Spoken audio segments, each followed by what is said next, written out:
We are excited to be joined by Anthony William, best known as the medical medium. He has helped tens of thousands of people heal from ailments that have been misdiagnosed or ineffectively treated, or that medical communities can't resolve. He does this by listening to a divine voice that literally speaks into his ear, telling him information that is several decades ahead of scientific discovery about what is at the root of people's pain or illness and what they need to do to restore health. Anthony is a #1 New York Times best-selling author and has written 4 books: Medical Medium, Life-Changing Foods, Thyroid Healing, and his latest book, Liver Rescue: Answers to Eczema, Psoriasis, Diabetes, Strep, Acne, Gout, Bloating, Gallstones, Adrenal Stress, Fatigue, Fatty Liver, Weight Issues, SIBO, and Autoimmune Disease. Looks like we have a lot to talk about today, Anthony. Thanks for joining us. Hey, it's awesome to be here. Fantastic. It's an honor. Thanks, guys. Anthony, I think that's the longest title of any book I've ever seen before. I love it. It's great. It's very clear. So let's get right into a hot topic here: autoimmunity. So You have a unique perspective on this. And of course, Cyrus and I are both living with type 1 diabetes. Yeah. We help a lot of people with type 1, type 1.5. So, you say that autoimmunity is not what it's said to be. So can you give us some more insight into this? Of course. And, I never want anybody to get confused as when I say autoimmune doesn't exist. That's not what I mean or anything like that. It's everybody's symptoms are real. The illnesses are real. There's real causes. There's real problems. It's not what it is. Autoimmune, what people don't realize is they've fallen into an age-old trap. It was set back in the 1950s. What happened was in the 1940s, millions of people globally were running into their doctor's offices all at the same time. And I mean this, at the same time. They had everything under the sun starting to develop, like all kinds of different symptoms that were mysterious to all doctors and science and research and medical communities. This was the birth of where we are today in chronic illness and the confusion of chronic illness. Science and research didn't know, and medical science didn't know what was causing any of this. They developed various theories. One of the theories was the body's attacking itself. And it's a discovery of what they think could be an autoantibody. But this was all theory. And it was the best one to fall upon. The reason why is because it actually kept the medical world free and clear of any obligations or any responsibilities. What that means is you're the problem. Your body's the problem. We don't have the answers. And your body is the one that's causing the trouble. You're the trouble. So, Mrs. Jones, that's you. That's your body attacking itself. It's because science and research had no idea what's causing everybody's symptoms. Tingles and numbness, aches and pains, any of it. Vertigo, balance issues, eye problems, ear problems, ringing in the ears, moving, roving body pain, mysterious itching throughout the body, restless leg syndrome, sleeping disorders, problems of all kinds, severe fatigue, chronic fatigue, migraines, headaches, jaw pain, neck pain, all of these things, plus way more than that, they didn't have any answers for. Heart palpitations, every last one of it. So it was, hey, your body must be doing something to you. This is a 1950s theory. Literally, I mean, we're talking about, this is antiquated. That's just putting it mild or just being gentle about it. And so we've been sucked into that. So now you have all these new pioneers in medicine, alternative medicine, functional medicine. But what happens is they can never move forward to get enough healing results. I've been lucky because of getting the information from a source that's not contaminated by all of this. And so what everybody else is running on is contaminated information, a lot of it. One of the big epic pieces of contaminated information is the autoimmune theory from the 1950s. And what happens is when functional medicine doctors take that theory and they still hold on to it, they're lost. They're only going to get results from people because everybody's changing their diet for the first time in history. So they're changing their diet. They're taking a few nutritional supplements in different kinds. They start experiencing better benefits here and there. They take out processed foods. They take out all that other stuff. So they start improving and everybody thinks they found the holy grail, but they're still hanging their hat on the autoimmune theory where the body's destroying itself. And that's going to slow down and stop everybody in the future from healing because chronic illness is still growing leaps and bounds. It's unstoppable at this point. In fact, I mean, over 250 million Americans alone have symptoms that are mysterious right now, just in the US alone. And it's growing extremely fast. And when we have old theories like your body's attacking itself, which it's not, now I can talk about that, which it's not, and we hold on to those old grandfather laud, paid for and bought theories that were actually purchased and bought, contracts made to keep you from knowing the truth, right back from the 1950s, to make sure everybody's squeaky clean in the industries. And we become suckers. We become the fall guys. We become the ones that hurt from it. So our children hurt from it. Our family members hurt from it. And we're basically essentially duped and fooled and tricked. And that's how it works.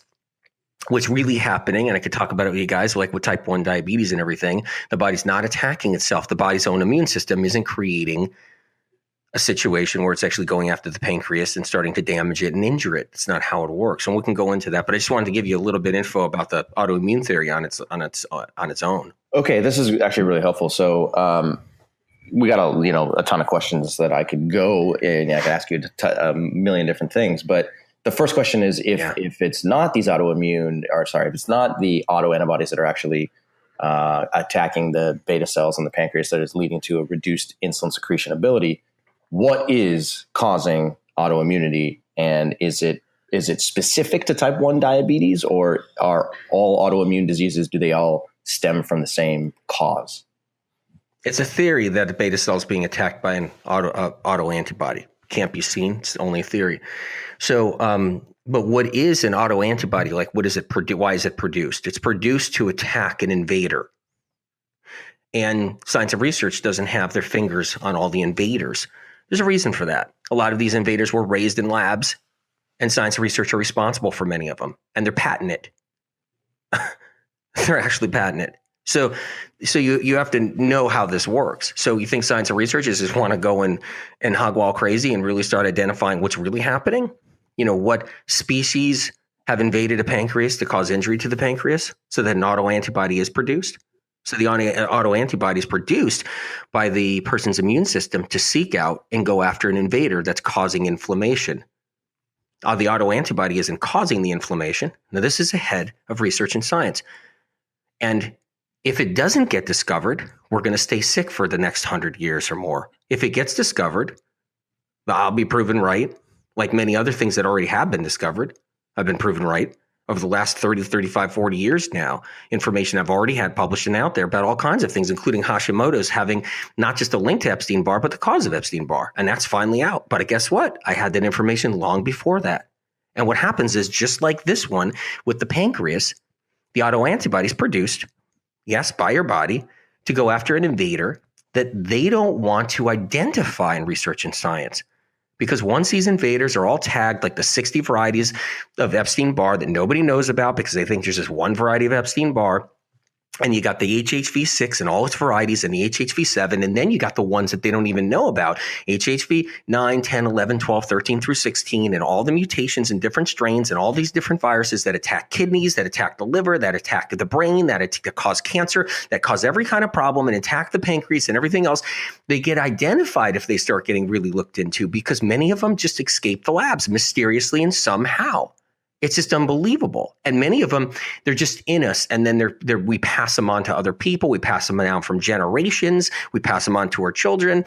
This is how it works. And these bugs are out there. So basically, we're living in a world of pathogens, and we're just scratching the surface of these pathogens. Virology is underfunded. And when an incredible scientist has a discovery, it doesn't mean it's going to be seen or heard. It's like they're working in a lab somewhere. They find something. They find literally something that actually matters. They take it to their boss.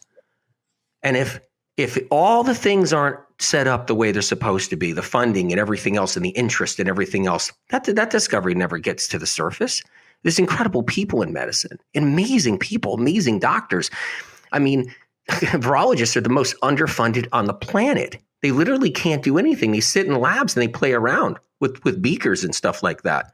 They have nothing to do. They just can't get any money, and they're geniuses. So we're in a place where it's sad, but chronic illness is really in a sad place. It was before. In my opinion, it's in a worse place now, because there's so many cover-ups. Like, it's all your genes. It's your genes. So you get type 1 diabetes. Oh, it's your genes. It's genetic. You get type 1 diabetes, it's your body attacking itself. And we're in a worse place now than we were even before, when medicine was actually stupider. The point is, it's really sad, because when it comes down to like type 1 diabetes, I mean, people really need help, and we can't really, we have to get past that whole point of, hey, the body's not attacking itself. So the autoantibodies are created. They're going after pathogens. And pathogens are inflaming pancreatic tissue. So you've got pathogens inside the pancreas, and they're causing the inflammation. This is pancreatitis. Pancreatitis is just one example. It's inflammatory issues inside the pancreas from some kind of invader. Same thing with type 1 diabetes. It's like latent autoimmune. It's 1.5. That's just pathogens doing their damage inside the pancreas, working in the pancreas. And we can do something about it. I mean, we can actually learn how to heal. We can learn how to do things. We can protect ourselves. But when these pathogens are in there, they do damage to the cells in the pancreas. And the thing is science and research, they don't know about what part of the pancreas. Is it the bottom of the pancreas, the top? Is it the middle? What area of the pancreas? Everybody's different. They have different bugs. Everybody's different varieties of viruses that attack the pancreas. The herpetic family is the most responsible for attacking the pancreas, causing 1.5 type 1. And then, you guys, it's all about, what about, it's 1 and 1.5. What about 1.1? 1.2, 1.3, 1.6, 1.7, 1.8, 1.9, 2.0, meaning 1 through 1.9. It's the other thing is you can create all kinds of numbers for this, but there's that many subtle differences to everybody's pancreas and how it's developing into a type 1 situation. There's so many subtle differences. Everybody's different pathogen, different bug, different toxic exposure, different weaknesses to the liver, different situations, different complications. And when you put it all together, it's really not just packaging it up as type 1 diabetes. It's not packaging it up as type 1.5 and, hey, it's an autoimmune, it's a latent autoimmune response of the pancreas having a difficult time with the body attacking itself. So this is a lot of the confusion. It's still a place where not a lot is known, but science and research still is amazing for so many reasons. You got incredible doctors. You got the whole point that science and research knew about insulin, and the discovery about insulin and how it works with pancreas, about how they can address it, how they can help somebody with type 1 sustain and live their lives. All of this is incredible. Don't get me wrong. I'm very grateful on every level. But it's disheartening about as far as where we're heading and what's going on too, and so much of it. Anyway. Okay. So, this is fascinating information. So if anybody's listening to this and they have an autoimmune or type 1, type 1.5, type 1.1, 1.2, whatever, I'm sure there's a lot of questions. So one thing that comes to mind is, what can people do to beat the pathogen? So, for example, I'm living with type 1 diabetes. I have IA2 antibodies currently. What type of things can be done to solve that? Well, first of all, the whole thing is that is diet. It means so much because pathogens feed, so they eat. That's how they sustain themselves and stay alive. And another problem with science research, they don't believe that viruses eat anything. It's unbelievable where we are today with just that alone, with that not even being understood at any level or accepted or however. And viruses have to eat. Bacteria has to eat. Pathogens have to eat. They have to. A tapeworm has to eat in order to stay alive. A hookworm has to eat in order to stay alive. Maybe I like to kind of say tapeworm or hookworm because it gives somebody an idea of, wait a minute, a worm probably does have to eat something in the body to stay alive. It makes more sense to someone. But why are we blocked on a virus not staying alive and eating something? Of course a virus eats something to stay alive. That's just how it works. And so what do these viruses eat? And, that are causing inflammation, that are sitting inside a pancreas. And so that's one of the things. That's what we have to take away. Well, first of all, viruses are raised on chicken eggs. They basically, in the last 60 years in labs, 70 years, viruses, maybe even a little longer, they were raised, and bacteria were raised on chicken eggs. That's what they were. And so the whole point is, so they're used to certain foods. If you're eating eggs, it's a great way to keep the inflammation there forever for somebody. Sure, if you're on a diet and you got eggs in there and you got up and you get away from all these other processed foods and gluten and you start seeing benefits, it doesn't mean that egg still isn't feeding something that's going to keep you from, but not getting sick. I mean, you'll end up getting sick down the road. I mean, 10, 15 years, whatever it is. It's the eggs are one of the number one problems. So with anybody with type 1 diabetes, I just say, hey, the eggs have to go because you're just going to be feeding a pathogen. Another thing is pork has to go. Like, you just can't be doing the pork thing. I mean, if you want to kill your pancreas, pork will do it. Unbelievable. I mean, how many people leave barbecues and get pancreatitis all on its own, never mind somebody with a problem going on inside the pancreas? It's incredible because pork fat, it'll just kill a pancreas. But yet we go around, we think it's natural and okay to do, whether it's we think we're eating healthier pork or however it is, but that's one too. But pork puts so much stress upon the pancreas that it weakens the pancreas's own immune system because the pancreas has its own immune system, not one that's attacking itself, one that's protecting it from other things. And so we end up just bombarding it with these high fats and high fat diets. And that's another thing too. So we got the pork, we got whatever else. And then when we start eating healthier fat diets, we're like, well, I don't do the fried foods. I don't do the greasy foods. I'm doing avocado. I'm doing nuts and seeds. I'm doing lots of peanut butter in the morning on my oatmeal or whatever it is. We're still hurting our pancreas no matter what, whether we have type 1 or anything of the sort, or type 2 or whatever, anything.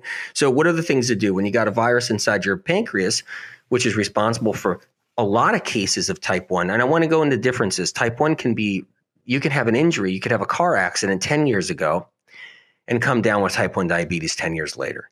Happens to so many people. You can also have food poisoning. So a real serious food poisoning case, or even a mild food poisoning case, can trigger somebody up into type 1. Happens all the time. And so you have these different varieties of type 1 and things that cause it and how it works. But the majority of type 1 is viral infection, and viral infection at a young age, viral infection at older age, either or. And these viruses do feed on things. So dairy products, you've got to remove all dairy products. Milk, cheese, butter, kefir, yogurt, whatever you want, whatever it is, has to be removed because it will feed a virus inside the pancreas, keeping it there and nice and fat and happy. And, same thing with eggs, feeds the virus. Gluten, the irony is nobody knows when you remove gluten, what's really happening when you remove it. It's not feeding any bugs anymore. In the case of SIBO, all that bacteria in the intestinal tract, it feeds off of gluten. Nobody knows that. And it's funny. They just think gluten is this thing that causes inflammation. I mean, that's where we're at. It just causes inflammation. It's like causes inflammation. Gluten actually feeds a pathogen. The pathogen then prospers or releases a poison after feeding off of gluten. And that's why we don't feel good when we're eating gluten. People who can eat all the gluten they want and feel good, they don't have a high pathogenic load. So these are the real answers.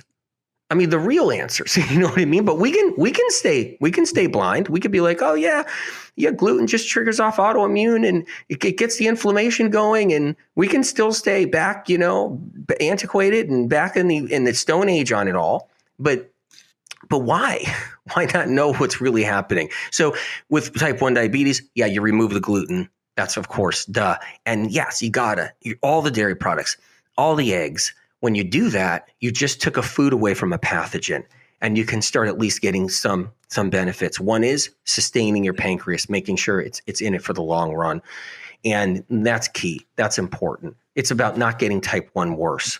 That's the deal. Okay. Yeah. All right. So this is fascinating. So let's just pretend that somebody, made dietary changes and in some way, beat the pathogen and didn't have the antibodies anymore. I haven't accomplished that yet, but let's pretend that happened. And then they solve that aspect of, trying to heal type 1 diabetes.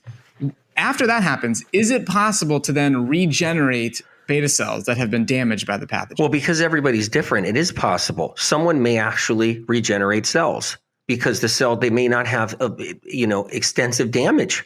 They may not have scar tissue, microadhesions. And here's another thing with science and research. They don't know about microadhesions inside the pancreas. So these are really tiny. They're like the tiniest blood vessels that we have in our body, just say. And you got to take that size, and you have to reduce it even smaller than that. And these microadhesions, this is what sits inside the pancreas. This is what actually dampens down areas of the pancreas, waxes and wanes areas of the pancreas, because pathogens damage the tissue and they damage the cells. And so these tiny adhesions, it's not even scar tissue yet, but it's on the brink of scar tissue. And you can have small amounts of scar tissue inside the pancreas too that science research can even identify. It's not even possible. And you can have that, which is larger deposits of scar tissue or small amounts. But really, these microadhesions, and I talk about this in Liver Rescue, these are what sit inside the pancreas. Can they regenerate? Yeah, when you're doing the right things long enough, of course. And maybe some people might have it in different areas of the pancreas, or they might have it in a really important critical part of the pancreas and a lot of it. So it could at least they could regenerate some. Maybe they won't regenerate all of it, but you don't want it getting worse, and you don't want more of them. That's the whole thing. When you have pathogens that are undiagnosed that sit inside the pancreas, and your body's creating autoantibodies to go after these pathogens, and thank God it is, because it's also helping you, and that's what it's doing. And the thing is with autoantibodies, they're actually really helping us. They're going after bugs, and when they can get an exposed bug, they kill it. And so, and that's what you want. And so that's happening. And then, your immune system is working for you, not against you. And then the point is you don't want to feed these bugs. So you create more microadhesions. You create more scar tissue. You dampen the pancreas more as you get older and older and older. So you avoid all that. And can you regenerate new tissue? Yeah. You get enough antioxidants in your diet. You get enough of the sodium cluster mineral salts from celery juice every single day. These mineral salts, sodium cluster salts, that's what are in there. You won't find that from science or research. That's just, information that I have. And that's what's inside celery. And that's actually what kills off pathogens, helps restore the pancreas and the liver and so forth. So if you're drinking 32 ounces of celery juice every day, the power of that right there, that's like a secret weapon. That's going to the pancreas. It's killing off pathogens. Sodium cluster salts is actually doing something. It strips the membrane down it strips the membrane off the cell, the viral cell. And that's why everybody's getting better on celery juice, because it's just going through their body, and it's literally annihilating bugs on all levels in their liver, their intestinal tract, different places, doesn't matter what they have in their body. And it's doing it. And with pancreas issues like type 1 or whatever, yes, you want to have that as part of it. So it's all about giving your body the ability to regenerate that tissue you're asking me about, Robbie, because and this is part of the celery juice, not feeding the bugs what they shouldn't be eating, and making sure that you're eating foods that do also promote regeneration. You got the leafy greens, and you got the fruits with the antioxidants. You got the leafy greens, you got the fruits with the antioxidants, you got the celery juice to actually help regenerate and also kill off bugs. These are all kinds of tools and techniques. And it's about someone may just have actually got a fresh diagnosis, and they're a fresh case of type 1 diabetes. And if they did all the right things right off the running, right then and there, they could catch it nice and early before more scar tissue, occurs and all the cells. So other people, they could have it for 20 years, and you can still get regeneration and then use less insulin. Other people, it could be they just stay stable and it never gets worse for their whole life, and they live a healthy life and healthy, stable life with it. The goal is everybody's different, and they all have different variations of it. They have a different virus or a different strain, or the virus is in a different part of the pancreas. They may not have enough scar tissue, or maybe people have more. And with all of that, there's so many different variations. And what's going on in the liver? How toxic is their liver? How many heavy metals, pesticides, herbicides, fungicides, solvents, petroleum, all different things, plastics sitting inside the liver, pharmaceuticals sitting inside the liver. And that's also putting pressure on the pancreas. You clean up your liver, you get the pressure off your pancreas, you do the right things, and you could be that one person, or those 10 people, that 50 people that are doing enough to just regenerate enough tissue and get rid of the insulin.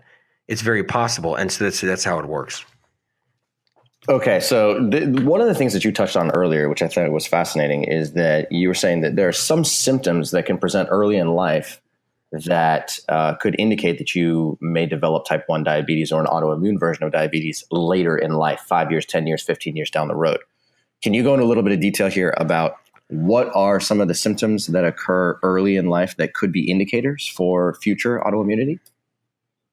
No, blood sugar imbalances right off the start, because what happens is blood sugar imbalances. That means you have a liver that's stagnant, sluggish. The liver's not functioning properly. The liver stores all the glucose. It stores glycogen. So if you hear anything about the liver is, the fat's good for the liver, I still can't even believe that to this day that's out there. I can't even believe a reputable person or credible person in the industry, in the health industry, doctor or whoever, would actually go out there and say how fat's good for the liver. You hear it all over the place. I mean, to this all day, over the internet. We see it everywhere too. It's a little frustrating. Yeah. It's actually unbelievable when you really think about it. One of the greatest ways to kill your liver and your pancreas is fats. So first of all, the liver actually, a fatty liver. Why okay, so fats are going to be good for your fatty liver. That's really great. It's amazing. So the bottom line is I get sarcastic about it because it's so off. It's so off that you just don't even know how it's happening out there. The liver, when it stores fat, it's because it's trying to save your heart and protect your heart. That's what's going on. So your liver tries to protect your cardiovascular system, your heart, and your brain. So it stores fats. It does it to save your life, so you don't get a stroke, a heart attack, so you don't get any kind of problem. It does this. It's critical, actually, that your liver's protecting you. So we live off these high-fat diets, whether they're good diets or bad diets, and we're sucking down all this fat. And when we're doing that, and our liver is actually getting bombarded with all this fat, first of all, the liver has to produce bile to break down fats. So by putting more fat in there, so the liver has to work harder and harder to create more bile, extreme amounts of bile on a daily level, to try to disperse fats to protect you. Literally to protect your heart, to protect you from having so much fat in your blood that you give your heart problems and more problems as the years go on. The liver's like this great protector. It's this peacekeeper. It's this protector. So to think that bombarding our bodies with more fat is going to be good for the liver is unbelievable, because when the liver weakens from eating fat because it's overproducing bile and it's losing all its reserves, then it ends up taking on the fat inside the liver. It gets fatty inside the liver. That's how we start developing a fatty, sluggish, stagnant liver. It starts to break down. It starts to weaken. It can't produce the amount of bile anymore. And guess what? Then the fats don't get dispersed properly from the bile. They don't get broken down from the bile good anymore. More fat floating around in the body. More fat collects in the liver. Then you start getting these pre-fatty livers that everybody's walking around with. You can be a guy that's cut, totally cut, in shape, working out, and still have a pre-fatty liver. Just because the liver still could be soaked up with fat, even though you got some muscle and you got what seems to be the body fat off, it doesn't matter. You're not going to drop. It doesn't matter, because you could still drop dead of a heart attack. I've seen it all these years, for decades. People in shape drop dead of heart attacks, 39 years old, 38 years old, 42 years old, 45 years old, 51 years old. Guy works out every day. Guy goes to the gym. Guy doesn't look like he's got any fat on him. He's eating somewhat of a healthy Mediterranean diet, or some kind of healthy other diet, or some kind of other healthy whatever that's out there. And, which are healthier diets. I mean, I recommend all diets that keep away from processed foods. So yeah, they're eating a healthier diet, but their liver's getting bombarded. It's just by fat long term.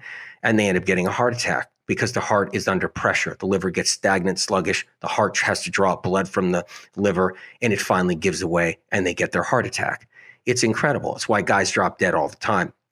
And the bottom line is so when we're recommended to eat more fat for the liver, it's basically like saying, hey, may as well just eat a crap load of red meat.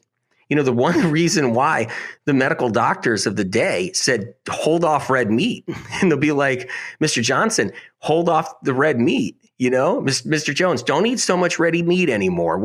You'll hear that from medical doctors. Why are they worried about that?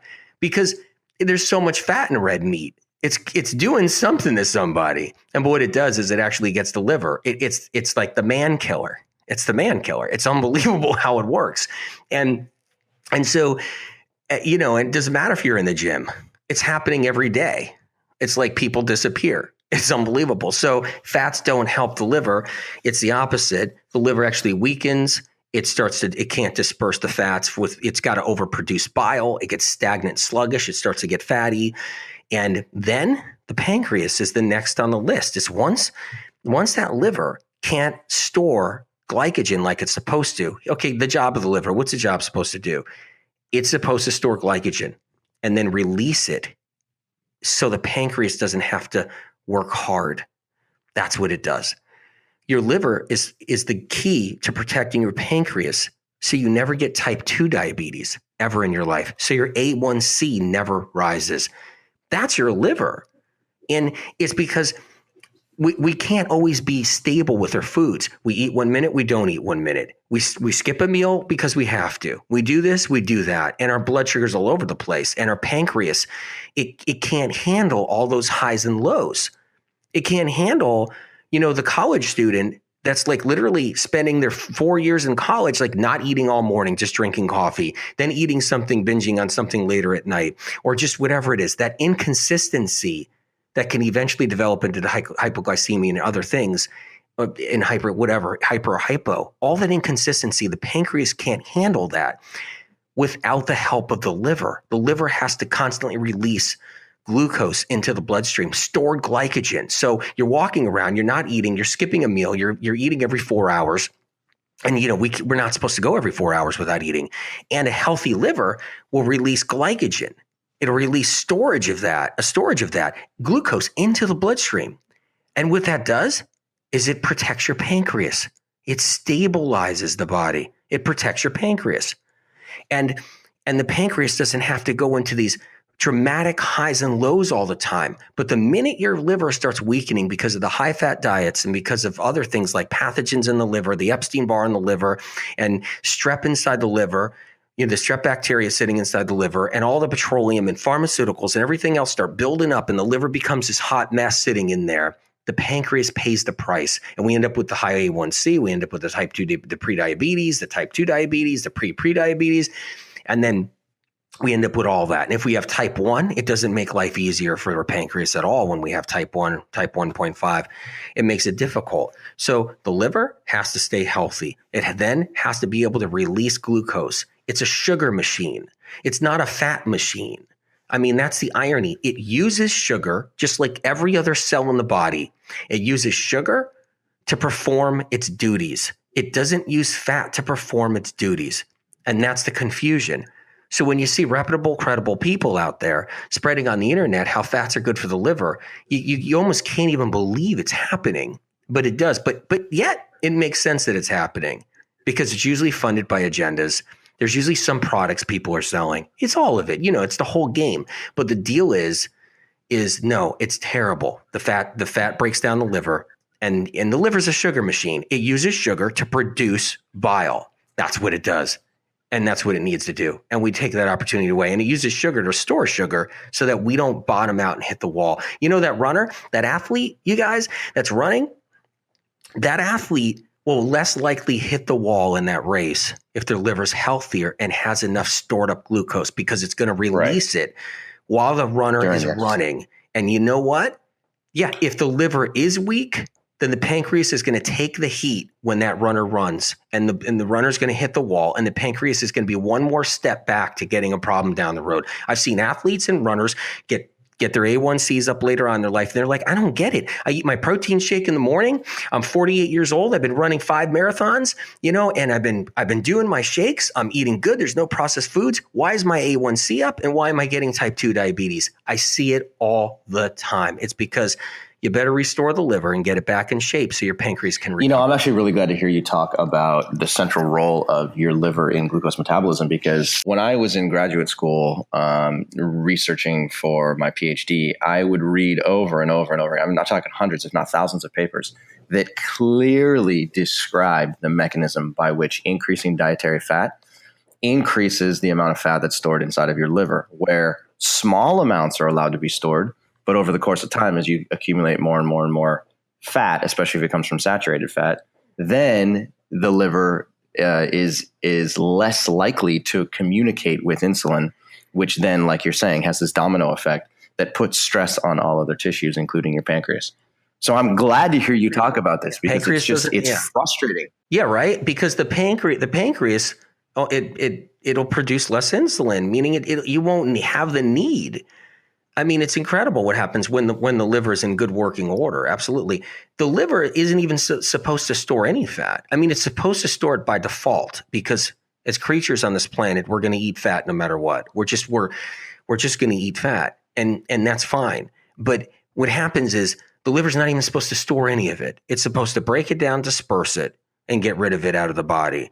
And then squalene, and then trace omega-3s. They're trace. They're supposed to be in our organs, but that's not fat storage. That has nothing to do with fat storage. Our brain is made up of connective tissue that's glycogen, that's turned into hardened banks of glycogen. The brain is sweet. It's literally just sugar.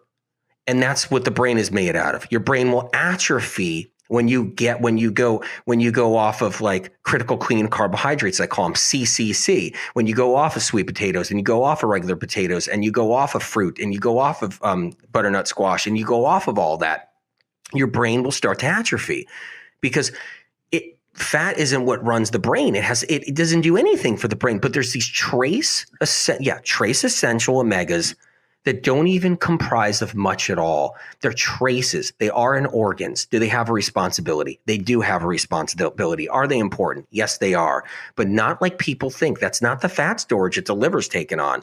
The liver's storing fat. It's not good. It's not how it should be. The liver should have traces of omegas in it. That's not fat storage. Fat storage is everything else going in there. And it's not the unhealthy fats. That's one thing. It's the healthy fats. You eat enough avocados every day, the liver's going to have to start taking it on. You eat enough nuts and seeds and nut butters and oils, the liver's going to have to start taking on. You eat enough fish. You know, people want to eat fish. It's fine. They want to eat animal protein. That's fine. But you eat enough of it. And that's why a lot of animal protein diets are changing now. It's amazing. You got these guys out there. They're like, yeah, lower the animal protein. Lower it. Have it once a day. And people are like, they're drinking their green juice now, eating their salads. They're eating their green apple, and they're doing their protein shakes, and they're only having, a little bit of chicken at night. And the reason why is they lowered their fat a little bit. They didn't have animal products 3 times a day anymore, burning out their liver, making them sick, burning out their pancreas. They only had it like once a day, and maybe some avocado throughout the day, and maybe a handful of nuts throughout the day. See, things are changing out there, but nobody knows why it's helping. It's incredible. Okay, so this is fascinating, and we could talk to you for hours and hours and hours. There's a million things to ask you. I know we focused a lot on autoimmunity today, so just, our last question here is, can you share any autoimmune diseases that are shown or recognized to be, completely reversed? So we don't really have examples to say, yes, you can absolutely solve type 1 diabetes, but are there other autoimmune conditions that can be solved, that have been mislabeled, and how long would it take to do so? Multiple sclerosis, rheumatoid arthritis, Hashimoto's thyroiditis, fibromyalgia, which is listed under autoimmune, chronic fatigue syndrome, ME, listed under autoimmune, Lyme disease listed under autoimmune now. Those are just some. You can go on. And on. Connective tissue disease is all listed under autoimmune. Eczema, psoriasis listed under autoimmune. You can actually reverse 100%, get rid of out of your life. And lichen sclerosis, vitiligo. These are just some. These are just some. Absolutely. You can get rid of all those, have them completely eradicated from your life, completely reversed without a doubt, because the body's not attacking itself. There's pathogens. It's why I put out the medical medium books. So you know what pathogens cause these diseases and illnesses. So you know what's happening. I was the first ever to even utter the word that Epstein-Barr had anything to do with Hashimoto's thyroiditis or thyroid problems or hypothyroidism or anything else. And I always said it was the cause, the very cause. I explain in explicit detail in the books of how it causes thyroiditis.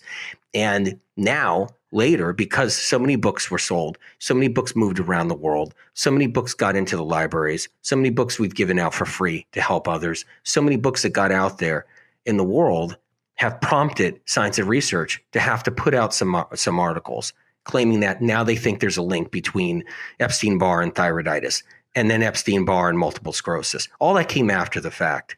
And it came after the fact of 10 years of 15 years ago of me giving out the information so people can heal. I'm saying this because 10, 20 years ago, people that couldn't walk from fibromyalgia, literally couldn't walk, I was able to give them the right information so they can actually move forward, just like so many doctors are doing now, incredible doctors and practitioners and healers. But the bottom line is yes, with these diseases like RA and CFS and everything else, or autoimmune diseases they're calling now, and eczema, psoriasis, and Hashimoto's, and the list goes on, multiple sclerosis, you can reverse it. You can heal. You can get better. And these pathogens can be cleaned out of the liver. I talk about how they're in the liver and everything else. And it's more than that. It's other things too. It's like when people are worried about weight issues and they're worried about SIBO now. That's another thing too. The irony is with SIBO is they don't even know what bacteria is causing SIBO. They have no idea. It's strep. It's actually streptococcus. It's strep.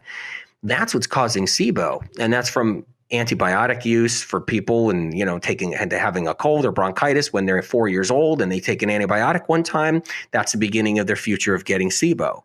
It's that's how it is, but we're still behind on all this stuff. And I just want to make sure people know that there are answers and they can heal, and you can. And I'm glad you mentioned that.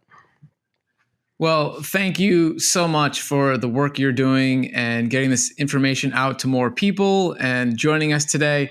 We really appreciate your time. Hey, it's an honor to be here, and the work you guys are doing are amazing. And it's wonderful. Anthony, can you do one more thing too? Take a minute to brag about yourself. If people want to learn more, if they want to read your books, how are they going to find you? How do they find you online? Tell our listeners exactly how they can learn more from you.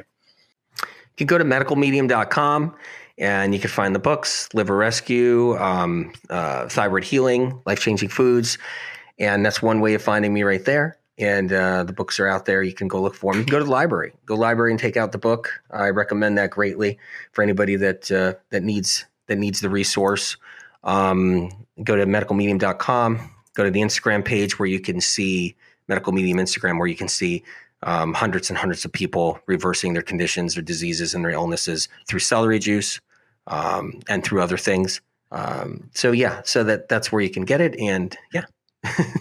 Yeah, I must say the Instagram page and content is quite inspiring with the healing stories that people are sharing, and then you reshare it, and then all the people doing the celery juice seeing just dramatic turnarounds. It's quite powerful. Well, celery juice is here because of my source, and I've been blessed and lucky to have that opportunity to put that out in the world. So the celery juice movement is up and going and starting. So it's been really exciting to see that. And one of the things is promoting the celery juice for so many years, and to actually see it finally, really root strong and be out there and helping people heal is one of the greatest gifts that I just love, because I mean, people are changing. It's changing their lives. It's reversing conditions and diseases for them. It's giving them that thing that they need to turn their lives around. And it's a real blessing that's happening. I don't know about you guys, but I'm going to go buy some stock in celery right now. Yeah. Just don't put anything in it. Make sure it's just plain celery juice, because what's happening now is the trend is it's crazy. There's so many people trying to stop the trend occurring. The trend started with no resources, no money, no investors, and people don't realize that trends only start through investors and then products coming out, and then it becomes a forced trend, and people don't realize that this is the only trend that's actually here and alive and working because people got better from it, instead of investors trying to pump $30 million into it to get it to be known. This is the only one that's free and clear. It's only about people healing the chronically ill.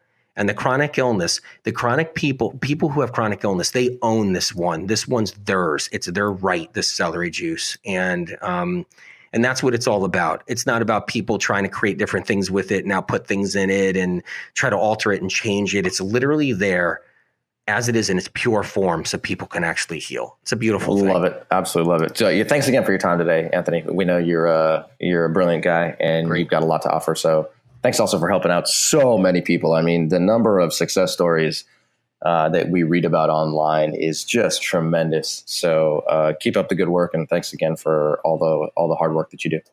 Well, bless your heart, and thanks for having me, you guys. I'm really honored and appreciate it.